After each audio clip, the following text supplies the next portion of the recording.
nan abba rayuwa a hankali saboda rayuwar nan yanzu ta duniya duniya he a hankali dan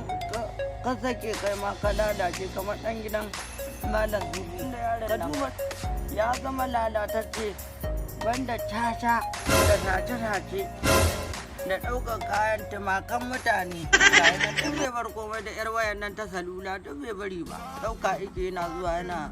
barnatar da jama'a da ya lage yaran nan ga yana rasa inda za a yi da yaro shi kadai a gari ya gaddabu gari da sace-sace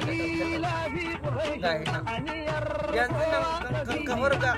ya ɗauke maka abuya da yi ma albarka ai dama hakan nake so kenan ta yi gaje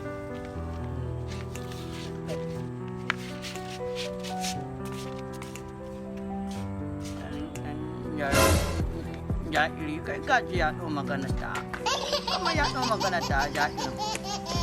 da an jima nan za ka gani tare da ɗan gidan malam sufan ne can suna lalatar tasu a yana kama gaske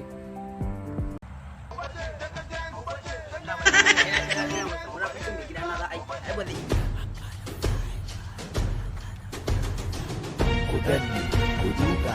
ku kira da sarki ku so ku duka za ku samu sau kaga fa kai yayin muna ba kai an kai munafurcin ka yayi ga nan baban mu hayya zai mu tsakani da kai da renin wayon maka da hankali wallahi mun cika wa mutane wuka mun sha jini a anguwar ba karamin aikin mu bane ai su ma sun sani wayan gaya musu wa dan uwarsu dan uwarsu ai sun sani hasbunallahu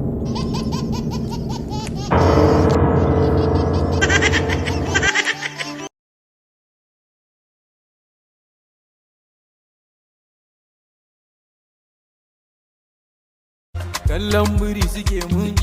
ina musu na yaba